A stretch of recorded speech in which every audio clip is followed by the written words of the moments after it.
Falaknuma express Secunderabad నుంచి హౌరా మధ్య నడిచే సూపర్ ఫాస్ట్ ఎక్స్‌ప్రెస్ రైలు. ఈ రైలుని అక్టోబర్ 15, 1993లో అయితే ప్రారంభించారు. ఈ రైలు హైదరాబాద్‌లోని ఫలక్నుమా ప్యాలెస్ పేరు మీదుగా అయితే దీనికి ఫలక్నుమా ఎక్స్‌ప్రెస్ అని పేరైతే పెట్టారు.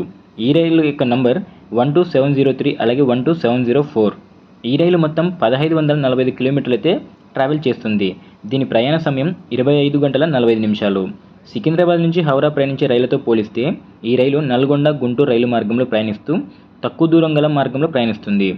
ఈ రైలు సికింద్రాబాద్లో సాయంత్రం 3 గంటల 55 నిమిషాలకు బయలుదేరి మరుసటి రోజు సాయంత్రం 6 గంటల 10 నిమిషాలకైతే హౌరా చేరుకుంటుంది. అలాగే తిరుగు ప్రయాణంలో ఈ రైలు హౌరాలో ఉదయం 8 గంటల 25 నిమిషాలకు బయలుదేరి మరుసటి రోజు ఉదయం 10 గంటల 30 నిమిషాలకైతే సికింద్రాబాద్ చేరుకుంటుంది. ఈ రైలు యొక్క స్టాప్స్ కనుక చూసుకుంటే తెలంగాణ అలాగే ఆంధ్రప్రదేశ్లో సికింద్రాబాద్ తర్వాత నల్గొండ, మిర్యాలగూడ, పిడుగురాళ్ళ, గుంటూరు, విజయవాడకైతే 9 గంటల 15 నిమిషాలకు వెళ్తుంది. అలాగే ఏలూరు, తాడేపల్లిగూడెం, రాజమండ్రి, సామర్లకోట, విశాఖపట్నం, విజయనగరం, శ్రీకాకుళం రోడ్, పలాస, ఇచ్చాపురం మీదుగా అయితే ఈ రైలు హౌరా చేరుకుంటుంది.